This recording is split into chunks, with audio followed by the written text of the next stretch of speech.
வணக்கம் தினகரன். வணக்கம் சார். அப்புறம் இந்த ரொம்ப நாளைக்கு அப்புறம் போட்ட வீடியோ.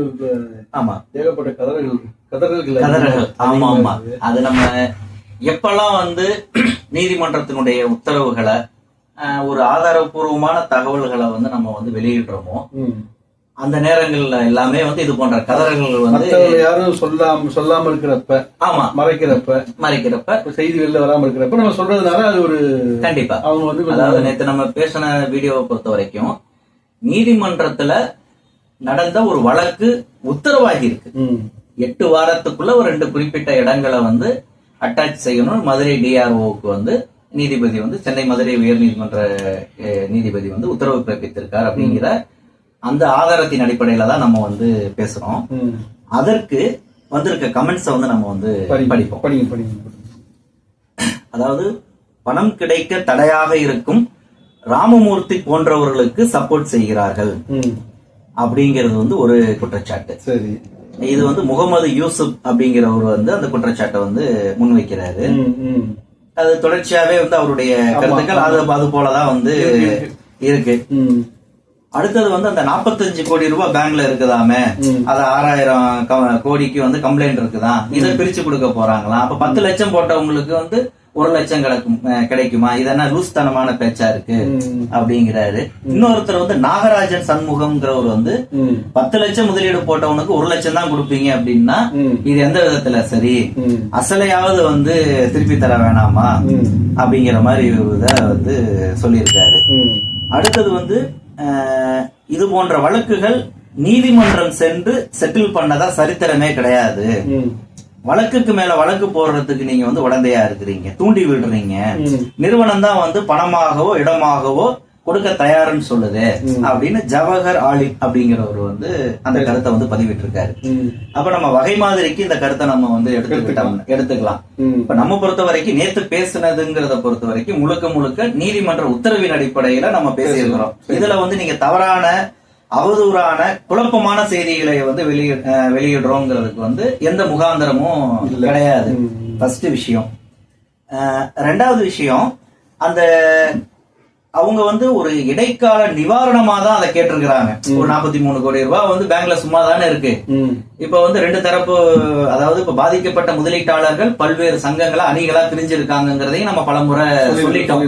அதுல 2 பிரிவினர் ஆளுக்கு ஒரு 10 பேர், அவங்க இன்னொருத்தவங்க 15 பேருக்கு ஒரு தீர்வை கொடுத்திருக்காங்கிறப்ப இவங்களும் தீர்வுக்கு போறாங்க. அவங்க நிறுவனத்தை சார்ந்து ஒரு தீர்வை பெற்று தந்திருக்காங்க.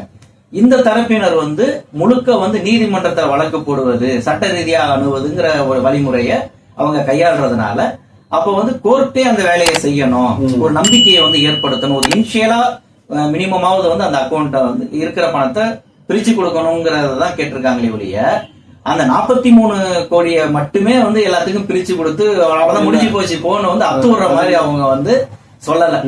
அதாவது 1 லட்சம் போட்டவனுக்கு ஒரு 10,000 கிடைச்சிச்சுன்னா ஒரு வாய்ப்பா நிவாரணம் கொடுக்க ஆரம்பிச்சுட்டாங்கன்னா அதுக்கப்புறம் அடுத்தடுத்து நம்பிக்கை வரும். நான் சொல்ற மாதிரி அப்ப அந்த அக்கௌண்ட் டீடைல்ஸ் அவங்கள்ட்ட இருந்து வாங்கணும், பேங்க் அந்த அக்கௌண்ட்ல இருந்து டிரான்ஸ்பர் ஆகும். அப்ப இது இனிஷியலா ஒரு ப்ராசஸ் இருந்துச்சுன்னா அடுத்த செட்டில்மெண்ட் அடுத்த இடத்தை வித்து ஒரு தொகை கிடைக்கும் பொழுது அவங்களுக்கு அந்த விகிதாச்சார அடிப்படையில பிரிச்சு கொடுக்க. ஏன்னா இப்ப அந்த வெப்சைட்ல அப்லோட் பண்ணதுலயே பேர் மாதிரி இருக்கு, ஊர் மாதிரி இருக்கு, இனிஷியல் மாதிரி இருக்குன்னு 1008 குழப்பங்கள் வருது.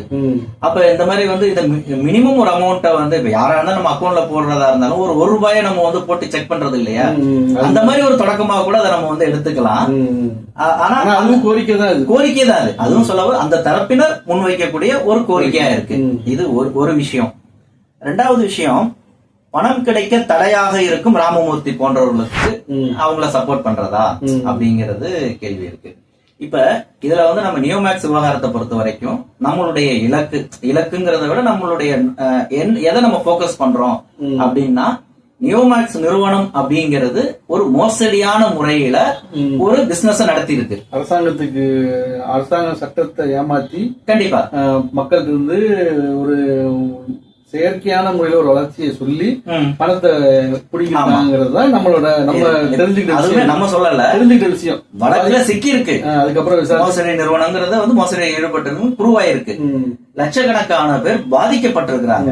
அப்ப நம்ம அந்த பாதிக்கப்பட்டவர்களுடைய தரப்புல நின்னுதான் அந்த நியோமேக்ஸ் மோசடி கும்பலுக்கு எதிரான ஒரு தகவலை நம்ம பதிவு பண்ணிட்டு இருக்கோம். அதாவது அவங்களுக்கு எதிரானதுன்னா என்ன, அந்த மோசடியை நம்ம அம்பலப்படுத்துறோம். அப்ப அதுல நடைபெற்ற மோசடி எப்படியெல்லாம் நடைபெற்று இருக்குது, எப்படியெல்லாம் அவங்க வந்து ஏமாத்தி இருக்கிறாங்க, மக்கள் எப்படியெல்லாம் பாதிக்கப்பட்டிருக்கிறாங்க, இப்பயும் செட்டில்மெண்ட்ங்கிற பேர்ல எப்படி பணத்தை திருப்பி வசூல் பண்ணிட்டு இருக்காங்கிறதையும் நம்ம புரிஞ்சுக்கிறதுக்காக மக்களுக்கு வந்து விழிப்புணர்வு அடையணுங்கிறதுக்காக நம்ம சொல்றோம். பணம் கேட்கறாங்க, ஏற்கனவே பணம் வாங்கி ஏமாத்தி தான் கோர்ட்ல போய் நிக்கிறாங்க.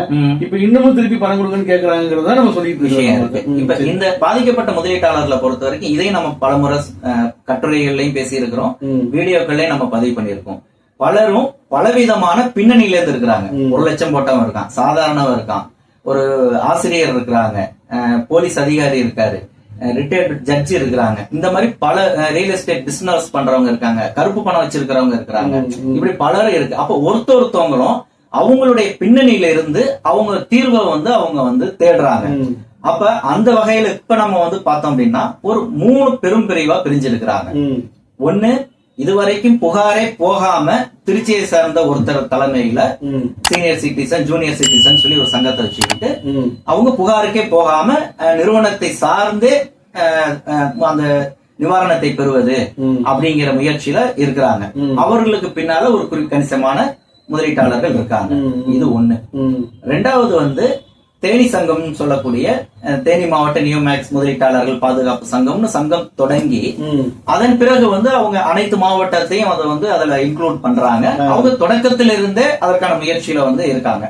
அவங்கள பொறுத்த வரைக்கும் நிலமாகவே தீர்வு கொடுத்தாலும் பரவாயில்ல அப்படிங்கறதுதான். எனக்கு பொறுத்த வரைக்கும் நான் சிக்கிட்டேன், தெரியாதனமா நான் வந்துட்டு மாட்டிக்கிட்டேன், வெளியில வரணும், கோர்ட்டு கேஸ் போய் நான் அலைஞ்சு அதெல்லாம் வந்து எனக்கு வந்து வேண்டாம். நீ வந்து என்ன எனக்கு வந்து ஏதாவது கொடுக்குறியா, நான் 10 ரூபா போட்டிருக்கேன்னா எனக்கு 8 ரூபாய்க்கு தீர்வு கொடுத்தாலும் பரவாயில்ல. இல்ல அப்படி இல்ல, நிலமா கொடுத்துருக்குன்னு சொல்றாங்க. இல்ல ஆமா இல்ல அவங்க சொல்ல வர பாயிண்ட் வந்து நிலமா வந்து கொடுங்க அப்படிங்கறது வந்து அவங்களோட தரப்பு. அது வந்து இந்த மணிகண்டன் ஸ்ரீசரன் அந்த தேனி சங்கத்தை சார்ந்தவங்க அவங்க வந்து லீட் பண்ணி தொடர்ச்சியா வீடியோ போட்டுட்டு இருக்கிறாங்க. அந்த முயற்சியில அவங்க வந்து இருக்கிறாங்க. இப்ப என்ன சொல்ல போனா அந்த அட்வொகேட் கமிஷனரை வந்து நியமிச்சு நிலமாக வேணுமா பணமாக செட்டில்மெண்ட் வேணுமாங்கிறப்ப இந்த சங்கத்தின் மூலமாகத்தான் இவங்களோட உறுப்பினர்கள் ஒரு 5000 கிட்டத்தட்ட உறுப்பினர்கள் இருக்கிறதா அவங்க சொல்றாங்க. அந்த உறுப்பினர்களுடைய ஒரு பிரதிநிதியா இவங்க வந்து முன்னாடி வந்து ரெப்ரசன்ட் வந்து பண்ணக்கூடிய நபர்களா இவங்க இருக்கிறாங்க. இவங்க வந்து இடமா வேணும். ஆமா, இப்ப நியோமேக்ஸ் தரப்புல இருந்து தமிழ்நாடு முழுவதும் இந்த மாதிரி பிரிச்சு கொடுக்கறதுக்கு அவங்க ஒரு நிலங்களுடைய சர்வே எண்கள் எந்த ஊர்ல எந்த இடத்துல இருக்குங்கிற ஒரு பட்டியலை வந்து வெளியிட்டாங்க. அந்த பட்டியலை வச்சுக்கிட்டு அவங்க அவங்களோட மாவட்டத்துல ஒரு அலுவலகத்தை வந்து இது பண்ணி அவங்க சங்கத்துல உறுப்பினர்களா இருக்கிறவங்களை வந்து நேர்ல வர வச்சு உங்களுக்கு எந்த இடம் வேணும் எந்த சைட்ல வேணும் அப்படிங்கிற விருப்பத்தை எல்லாத்தையும் இப்ப வரைக்கும் அவங்க பதிவு பண்ணி வச்சிருக்கிறாங்க. அது நீதிமன்றத்திலையும் சமர்ப்பித்திருக்கிறாங்க. அப்ப அவர்களை சார்ந்து இருக்கக்கூடியவங்க எனக்கு நிலமா கொடுத்தா கூட எனக்கு ஓகே அப்படின்னு அவங்களோட விருப்பத்தை தெரிவிச்சிருக்கிறாங்க. அவங்கள்ட்ட வந்து இந்த கூடுதல் பணம் வேணுங்கிறதெல்லாம் இல்ல, நிறுவனம் கேட்கல, இடத்த கொடுக்கறதுக்கு பணம் இல்ல. அது வந்து அது அவங்களுடைய விருப்பம் சார்ந்தது. மொத்தத்துல அவங்க வந்து போட்ட அசலை மட்டும் வந்து திருப்பி வாங்கிக்கிறாங்களா இல்ல வந்து முதிர்வு தொகையோட கேக்குறாங்களா அவங்களோட இது. நிலமா கொடுத்தாலும் நான் வாங்கிக்கிறேங்கிற மனநிலையில இருக்காங்க. நிலமா கொடுத்தா அந்த அவங்களோட நியோமேக்ஸ் வந்து நாங்க நிலம் தானே விற்கதானே பணம் வாங்கணும் அப்படிங்கிறப்ப அந்த முதிர்வு தொகை 2 மடங்கான தொகையோட சேர்த்து இடம் கொடுப்பாங்க. அப்படிதானே? அதான் அர்த்தம். அது இல்ல, அது நீங்க சொல்றது வந்து அதுதான் அர்த்தமாக இருக்க முடியும். அப்படி கொடுத்தாதான் நிலமா கொடுத்தா குறைஞ்சபட்சமாவது வந்து மக்கள் ஏமாற்றப்படாம. அந்த இடத்துல டிஸ்பியூட் அங்கதான் சார் வருது. அதாவது வந்து என்னன்னா 3 வருஷத்துக்கு முன்னாடி அவன் 3 லட்சம் ரூபாய் முதலீடு போட்டிருக்கிறான். ஓகேங்களா? 3 வருஷம் கழிச்சு அவனுக்கு முதலீடு தொகையா நீ 6 லட்சம் ரூபாய் கொடுப்பேன்னு சொல்லியிருக்க, இல்ல வட்டி கொடுத்திருந்தா 4.5 லட்சம் கொடுத்திருப்ப, ஏதோ சம்திங் 6 லட்சம் பணம் கொடுக்குறேன் இல்லன்னா இடம் கொடுக்குறேன் பேச்சு. ஆனா இப்ப நிலைமை என்னன்னா அந்த 6 லட்சத்தை பத்தி எல்லாம் பேச்சு கிடையாது. ஓட்ட அசல் 3 லட்சம்.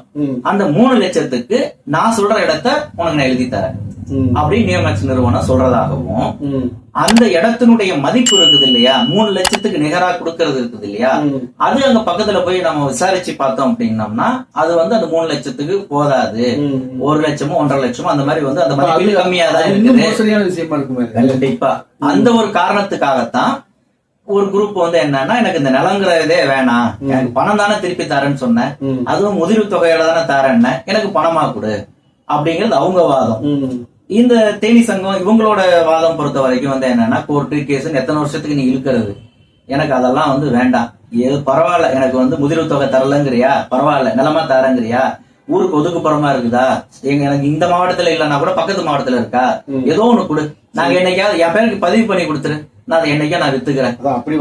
அப்படி வாங்குறவங்க இந்த முதிர்வு தொகையோட வாங்கிக்கிட்டா அந்த கைட்லைன் வேல்யூ என்னன்னு தெரிஞ்சுக்கிட்டு வாங்குறதுதான் நல்லது. ஆமா கண்டிப்பா. இதுல நமக்கு நீங்க சொல்ற மாதிரி நம்மளோட முதலீட்டாளர்களுக்கு சொல்லக்கூடிய ஒரு அறிவுரையா நம்ம பொதுவா சொல்லக்கூடிய தகவல்னா, அந்த 3 வருஷத்துக்கு முன்னாடி நீ 3 லட்சம் போட்ட ஒரு பேங்க் வட்டின்னு எடுத்துக்கிட்டோம்னா கூட இன்னைக்கு 4 லட்சத்துக்கு வந்து நிக்கும். அப்ப அந்த முதிர்வு தொகையை நீ அப்படிதான் வந்து கணக்கிடணும். ரெண்டாவது, நியோமேக்ஸ் நிறுவனம் வந்து அதுல என்ன ஒரு ஃப்ராடுத்தனம் பண்றாங்கன்னு சொல்றாங்கன்னா, 3 வருஷத்துக்கு முன்னாடி அந்த இடத்த வந்து வெறும் 30,000 ரூபாய்க்கு வாங்கியிருக்கிறார். இன்னைக்கு மார்க்கெட்ல அந்த இடத்தோட மதிப்பு உயர்ந்தே இருக்குது. அப்ப 3 வருஷத்துக்கு முன்னாடி 30,000 ரூபாய்க்கு வாங்கின இடத்த இன்னைக்கு நீ 3 லட்சம் ரூபாய் சந்தை மதிப்புக்கு இவன் தலையில நீ கட்டுற. சொல்றது புரியுதுங்களா? அப்ப இவன்ட்ட நீ 3 வருஷத்துக்கு முன்னாடி 3 லட்சம் ரூபாய் வாங்கியிருந்தேன்னா அது போல 30 ஏக்கரை நீ வாங்கி போட்டிருப்ப. இல்ல அதனாலதான் சொல்றேன், அந்த 3 லட்சம் இல்ல, நீங்க 2 மடங்கா சொன்னீங்க இல்லையா, அந்த 2 மடங்குக்கான இடங்களை நீங்க வந்து எழுதி வாங்கணும், அவ்வளவுதான். ஏன்னா அதுதான் வந்து அதுக்கு சரியா இருக்கும்னு சொல்றேன். கண்டிப்பா கண்டிப்பா. இப்படி ஒரு இன்டராக்ஷன் பிரச்சனை வருங்கிறதுனாலதான் அரசாங்க மதிப்பீட்டின்படி அங்க என்ன விலை இருக்குதோ அந்த விலையில நீங்க கட்டின 3 லட்சம் வந்து 6 லட்சமா மாறுதா, அந்த விலை 6 லட்சத்துக்கானது இடத்த வந்து நீங்க பதிவு பண்ணி கேட்டீங்கன்னாதான் அது வந்து பெருத்த ஏமாற்றத்துல இருந்து கொஞ்சம் ஏமாற்றம் குறையும். அதுவும் உங்க ஊர் பக்கத்துல இருக்கிறத வாங்கினீங்கன்னா இன்னும் பெஸ்ட். இன்னமும் நீங்க வேற ஊர்ல போய் கொடுத்தத வாங்குனீங்கன்னா அது இன்னும் அதுக்கப்புறம் ஏதாவது எழுதி கொடுத்தா இப்ப என்ன பண்ணிக்க பாத்துக்கணும்னு சொல்லிடுவாங்க. அவங்க கண்ணு முன்னாடி உங்க ஒரு தேனியில தேனி மாவட்டத்துக்காரங்க இருந்தாங்கன்னா தேனி மாவட்டத்து பக்கத்துல இருக்கிற ஊர்ல அந்த இடத்த கேட்கலாம். திருச்சினா திருச்சி பக்கத்துல கேட்கலாம், தஞ்சாவூர் தஞ்சாவூர் பக்கத்துல, ராமநாதபுரம் பக்கத்துல. ஏன்னா அந்தந்த ஊருக்குள்ள நீங்க அந்த இடத்த வாங்கினா மட்டும்தான் உங்களால வந்து அடுத்து அதை வந்து ஃபாலோ பண்ண முடியும். இல்லன்னா அதை ஃபாலோ பண்ண முடியாது. அதுவும் பெரிய திரும்பவும் மறுபடியும் முறை ஏமாற்றமா தான் இருக்கும். அது ஒரு விஷயம். இப்ப இதுல இருந்து அடுத்த 3வது தரப்பு தான் முழுக்க நீதிமன்றத்தை சார்ந்து இருக்கிறது. இவங்களை பொறுத்த வரைக்கும் நீ பேசினபடி வந்து எனக்கு பணமா தான் வேணும், முதிர்வு தொகையா தான் வேணும் அப்படின்ட்டு வந்து எதா இருந்தாலும் நம்ம நீதிமன்றத்துல பாத்துக்கலான்னு வழக்குகளை வந்து தொடுக்கிறாங்க. இப்ப இந்த 3 பிரிவா தான் இருக்காங்க. இதுல நம்மளோட பாயிண்ட பொறுத்த வரைக்கும் நீ பணமா வாங்கிக்கிறியா இருந்தாலும் சரி அது உன் பிரச்சனை, நிலமா இருந்தாலும் சரி அது அவங்க பிரச்சனை. நம்மளை பொறுத்த வரைக்கும் நியோமேக்ஸ் நிறுவனம் இவர்களிடம் இருந்துதான் மோசடியான முறையில பணத்தை பெற்றிருக்குது. அந்த பணத்தை வச்சுதான் நீ இடத்த வாங்கி போட்டிருக்க, பிசினஸ் பண்ணிட்டு இருக்கிற. அப்ப பாதிக்கப்பட்டு நிக்கிறாங்க. அவங்களுக்கு நீ வந்து பணமா கொடுக்கறதா இருந்தாலும் பணமா கொடு, நிலமா கொடுக்கறதா இருந்தாலும் நிலமா கொடு. ஆனா அவங்க கொடுத்த பணத்துக்கு நிகரான மதிப்பா வந்து அது வந்து இருக்கணும். நீ திருப்பி பணம் கொடுத்து கேட்கறதுங்கிறது இன்னொரு மோசடி. அதுதான் மோசடி. இன்னொரு மோசடிக்கு தான் வழிவகுக்கிறது. கண்டிப்பா. ஏன்னா நம்ம வந்து பணமா தான் கொடுக்கணுங்கிற தரப்புக்கு வக்காலத்து வாங்குறது வேலை கிடையாது. அது நம்மளோட இது இல்ல. ஒருத்தர் நிலமாவோ பணமாகவோ தீர்வை ஏற்படுத்தி கொடுக்கணுங்கிறது தான் ஃபர்ஸ்ட் பாயிண்ட். 2வது பாயிண்ட், அந்த தீர்வுங்கிறதும் சட்ட ரீதியாக அமைந்தால்தான் அது வந்து எந்த விதமான சிக்கலுக்கு வழிவகுக்காம இருக்கும். அண்ணாத்திரஸ்டா பண்ற தீர்வு வந்து என்னைக்குமே சிக்கல். இது வழக்குல சிக்குவதற்கு முன்பாக எந்த ஒரு நடவடிக்கை எடுத்திருந்தாலும் அது பிரச்சனை கிடையாது. வழக்கு வந்ததுக்கு அப்புறமே நீங்க இப்ப இவங்க ஒரு இடத்த வந்து இன்னொருத்தவங்க எழுதி கொடுக்குறாங்கன்னே வச்சுப்போம். ஒரு உதாரணத்துக்கு சொல்றேன், ஒருத்தருக்கு வந்து செட்டில்மெண்ட் வந்து அது பணத்துக்கு நிகரா கொடுக்கறாரா கம்மி பண்ணி கொடுக்குறாங்களா ஏதோ ஒண்ணு வாங்கிடுறாங்க. நீதிமன்றத்துல வழக்கு விசாரணைக்கு வரும் பொழுது அப்ப இந்த விவகாரங்கள் எல்லாம் பேசப்படும் பொழுது அப்ப இது பினாமி சொத்துங்கிற கேட்டகரியில அது வந்து அடையாளப்படுத்தப்பட்டா அந்த பரிமாற்றங்கிறது வந்து தடுத்து நிறுத்தப்படும். மேலும் திரும்ப ரத்து பண்ணிடுவாங்க. அவ்வளவுதான். கண்டிப்பா. இப்ப எப்படி இடங்கள் எல்லாம் பார்த்து கவனிச்சுட்டு எது பினாமி சொத்துன்னு கவனிச்சுட்டு இருக்காங்க. அது மாதிரி ஏற்கனவே இது மாதிரி நடந்திருந்தாலும் சிக்கல் தான். நம்ம என்ன சொல்றோம், இதை வந்து நீதிமன்றத்து மூலமாவே நீங்க பண்ணிட்டு போயிருங்க. நீங்க ப்ராப்பரா எங்களுக்கு இடம் இடத்த வாங்கிட்டு போயிருங்க. இப்ப அதுல அடுத்து இன்னொரு கேள்வி, இந்த வழக்குல சிக்கி 1.5 வருஷம் ஆச்சு. இந்த 1.5 வருஷம் இடைப்பட்ட காலத்துல இது போன்ற எந்த ஒரு 1 லட்சம் கொடுக்கறதா இருக்கட்டும் அல்லது இடமா கொடுக்கறேன்னு சொல்றதா இருக்கட்டும் இது போன்ற எந்த தீர்வையும் அவர்கள் இதுக்கு முன்னாடி வரைக்கும் முன்வைக்கவில்லை. ஏன்னா இப்ப வந்து கோர்ட்டு கேஸ் வந்து அடுத்த கட்டம் வருது, நாங்க நிறைய பேருக்கு செட்டில்மெண்ட் பண்ணிட்டோம்னு கணக்காடுறதுக்காக இந்த வேலையை வந்து செய்யறாங்கிறதுதான் ஒரு சந்தேகமா இருக்குது. இதுதான் இதனுடைய பிரச்சனை. இவங்க வந்து கோர்ட்ல வந்து புகார் கொடுத்தவங்களுக்கு நாங்க செட்டில்மெண்ட் கொடுத்துட்டோம்னு சொல்லுவாங்க, சொல்றதுக்கு போவாங்க. ஆமா, அதுதான் வந்து இப்ப அவங்க முயற்சி பண்ணிட்டு இருக்காங்க. அதாவது இவங்க செட்டில்மெண்ட் பண்றதுக்கு யாரை டார்கெட் பண்ணிருக்கிறதா நமக்கு தகவல் வருது அப்படின்னு சொன்னா, இந்த ஹையா இன்வெஸ்ட் பண்ணவங்க, கோடிகள் இன்வெஸ்ட் பண்ணவங்க, அதுல பலர் வந்து புகாருக்கு போகாதவங்க, அவங்களதான். ஆமா, ஏன்னா அவங்க வந்து நான் போட்டிருக்கேங்கிறது வெளிப்படையா சொல்ல முடியாது. சொன்னா அவங்களுக்கு பல சட்ட சிக்கல்கள் வந்து வரும். அப்ப அவங்கள்ட்ட என்ன பண்றாங்கன்னா, 1 கோடி ரூபாய் போட்டிருக்கியா, இன்னொரு 1 கோடி ரூபாய் கொடு, உனக்கு 2 கோடி ரூபாய் மதிப்புள்ள இடத்த வந்து நான் எழுதி கொடுத்தேன். ஆமா, அப்படிதான் நடக்குது. அது ஒரு தரப்பு. இன்னொரு தரப்பு, இப்ப நீதிமன்றத்துல பாண்டுகள் மட்டும்தான் அங்கீகரிக்கப்பட்டிருக்கு. இந்த பத்திரங்கள்ல எழுதி கொடுத்தது எதுவுமே வந்து அந்த பத்திரத்துல 1.5 கோடி வரைக்கும் கூட வந்து எழுதி கொடுத்திருக்காங்க. பேனாவில எழுதி 20 ரூபா பத்திரத்துல எழுதி கொடுத்திருக்காங்க, 100 ரூபா பத்திரத்துல எழுதி கொடுத்திருக்காங்க. அப்ப அந்த பத்திரத்துல வச்சிருக்கிறவங்கள்ட்ட ஒரு பதட்டமான ஒரு சூழல் வந்து இருக்கு. நீதிமன்றம் இதை ஆவணமா ஏத்துக்குமா, ஏத்துக்கா? ஏன்னா ஈஓடபிள்யூ போலீஸாரே அது புகாருக்கு ஏத்துக்கல, நீதிமன்றம் சொல்லாம நாங்க ஏத்துக்க முடியாதுன்னுட்டாங்க. அப்ப அந்த சூழல்ல இவங்க வந்து அந்த மாதிரி நபர்களை இவங்க டார்கெட் பண்றாங்க.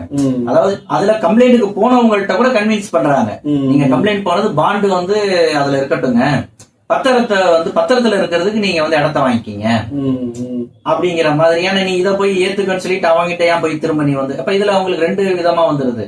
அப்ப பத்திரத்துல பாண்டுல வந்து வெறும் 3 லட்சம் தான், 5 லட்சம் தான், ஆனா பத்திரத்துல கோடியில இருக்கு. ஏன்னா 15 லட்சம் ரூபாய்க்கு மேல போன எந்த முதலீட்டுக்கும் அவங்க வந்து பாண்ட் இஷ்யூ பண்ணல, கொடுக்கல. அதுக்கு எல்லாத்துக்குமே வந்து பத்திரமா கொடுத்திருக்காங்க. அது இன்னும் பெரிய கண்டிப்பா. இப்ப ஒருத்தருடைய முதலீடு 1 கோடி ரூபாயா இருக்குதுன்னா அந்த 1 கோடி ரூபாய் ஒன் டைம் போட்டதாக கண்டிப்பா இருக்காது.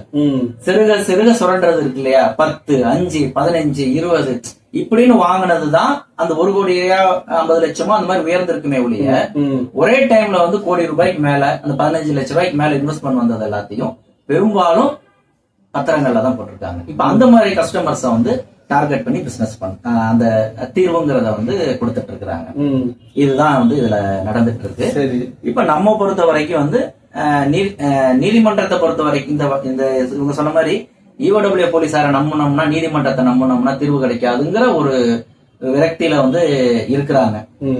அப்ப அவங்க நிறுவனம் வந்து என்ன சொல்லுதுன்னா, நான் வந்து கொடுக்க தயாருன்னு வெறும் வார்த்தையில தான் சொல்றாங்க, கொடுக்கறதும் இப்படிதான், ஏன்ட்டு திரும்ப இவன்ட்டே காசை கேட்டு கொடுக்கறதா தான் இருக்குது. அதுக்கு தீர்வு கிடையாது. ஆமா, அப்ப ஏதோ ஒரு வகையில எனக்கு கிடைச்சா போதும் தானே, நீங்க ஏன் குறுக்க போந்து தடுக்கிறீங்க, கோர்ட்ல ஏன் கேச போடுறீங்கன்னு வந்து ஒரு வாதத்தை வந்து வைக்கிறாங்க.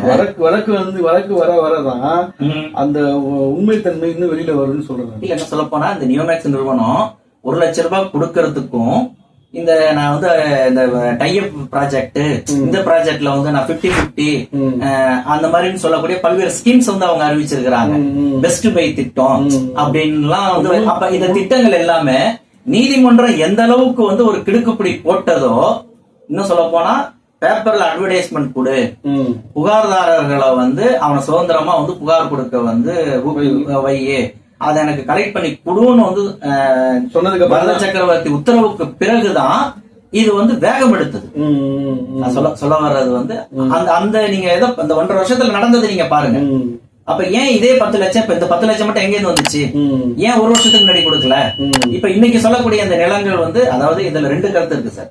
ஒண்ணு வந்து இவங்க சொல்றது ஒரு கதை சொல்றாங்க, நாங்க வந்து ரீஜனல் ஹெட், ஆர்ஹெச் இவங்க எல்லாம் சேர்ந்துதான் இந்த செட்டில்மெண்ட்டை கொடுக்கறோம், வேற ஒரு நொடிச்சு போன ஒரு பையர்கிட்ட வந்து கம்மியான ஹோல்சேல்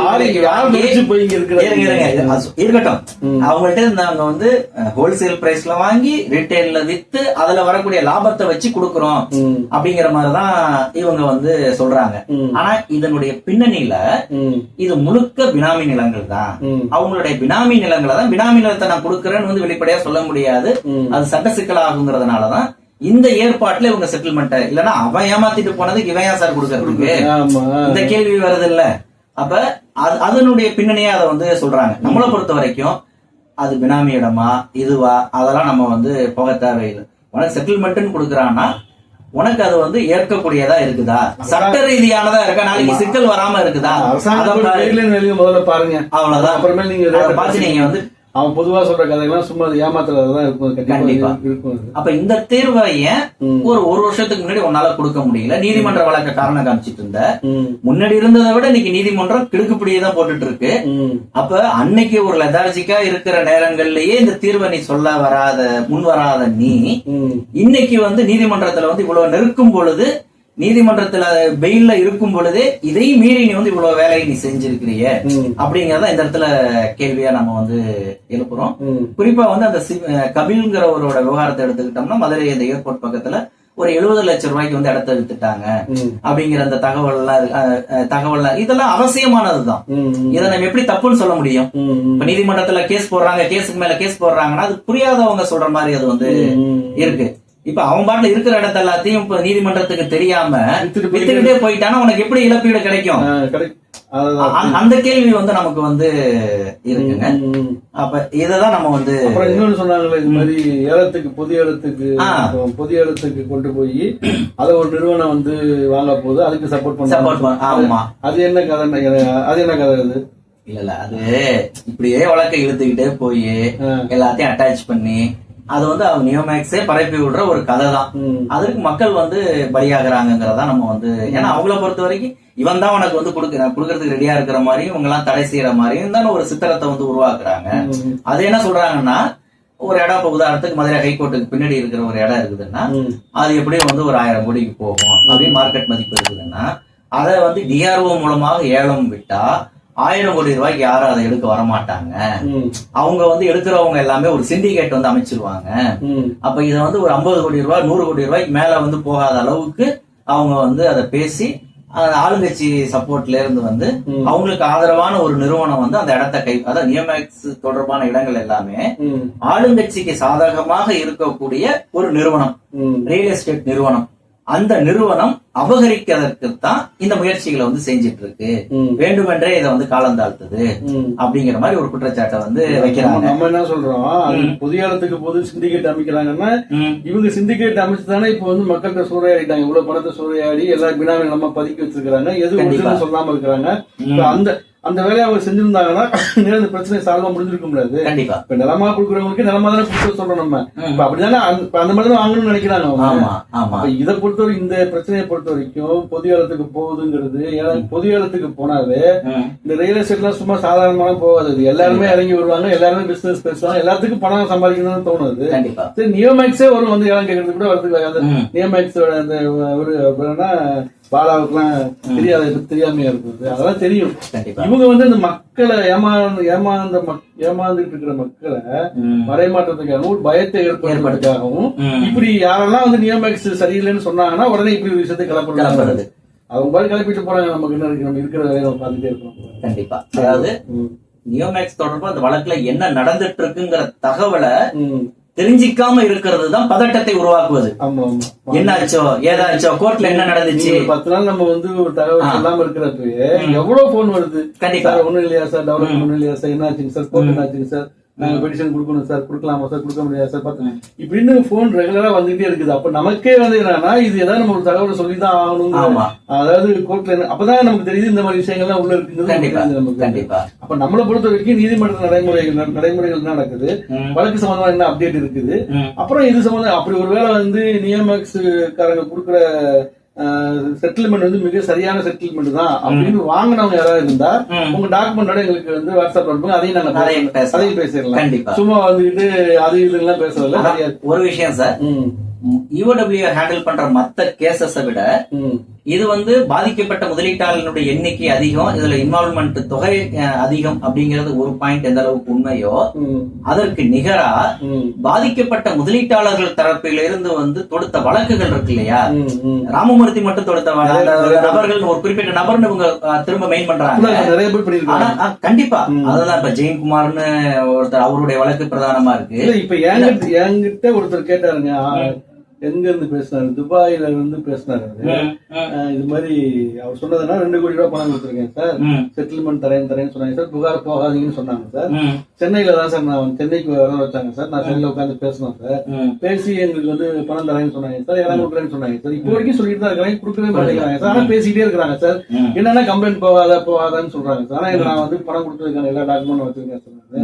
இப்ப நல்ல ஒரு அட்வொகேட்டை வந்து நான் வந்து வழக்கறிஞர் ஏதாவது சொல்லுங்க சார், நம்ம வந்து நீதிமன்றத்தில் கேஸ் பண்ணணும். இப்ப இது மாதிரி நிறைய பேர் இருக்கிறாங்க நீதிமன்றத்தில். நீங்க இந்த மாதிரி சொல்ற விவரங்கள் இருக்கிறவங்க மதுரை ஹைகோர்ட் பெஞ்ச்ல போட்டு வந்து நீங்க சாதாரண நியோமேக்ஸ்னு ஒரு வார்த்தையை மட்டும் போட்டு நீங்க சர்ச் பண்ணி பாருங்க. அது பொது தளம் தான். ஆமா, போற்றா 100க்கு மேற்பட்ட வழக்குகள் இருக்கு அங்க இருக்கு. அது யார் யார் தொடுத்து நடராஜன்ல இருந்து, சிவகங்கையை சேர்ந்த நடராஜன்ல இருந்து, ஜெயக்குமார்ல இருந்து பல பேர்களை நம்ம வந்து அதுல வந்து மென்ஷன் பண்ணி சொல்ல முடியும். சுவாரஸ்யமான தகவல் இல்ல, போலீசார் வந்து முத புகார் மனு கொடுத்தாங்க.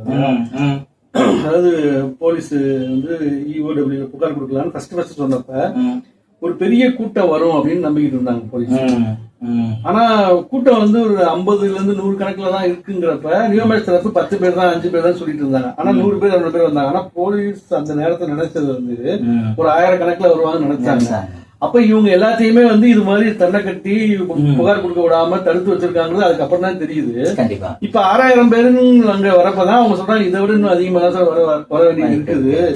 இதை வந்து அப்படியே மக்களை வந்து நாங்க செட்டில்மெண்ட் கொடுத்துருவோம் கோர்ட்டுக்கு போனா எதுவும் நடக்காது, லேட் ஆயிரும் சொல்லியே பண்ணிட்டு இருக்காங்கன்னு சொல்றாங்க. ஆனா இந்த மாதிரி விஷயம் நடக்கதான் எனக்கு தெரிஞ்சு இந்த வழக்கு ரொம்ப துரிதமா தான் அடுத்தடுத்த நீங்க சொன்ன மாதிரி இந்த வழக்கு நீதிமன்றத்துல வழக்கு தொடுத்தவர்களுடைய தலையீட்டுனாலதான் கவனத்துல நீதிமன்ற கவனத்துல இருக்கும் பொழுதுதான் எல்லாருக்குமே ஒரு EOW போலீசார் இவ்வளவு குறுகிய காலத்துல 10,000 பேர்த்த வந்து டீடைல்ஸ் வந்து கலெக்ட் பண்ணிருக்காங்க, இந்த வேலையை செஞ்சிருக்கு. இன்னும் 3 போலீஸ் அதிகாரிகள் அவங்களுடைய விசாரணை தொடர்ந்துட்டு இருக்கிறாங்க.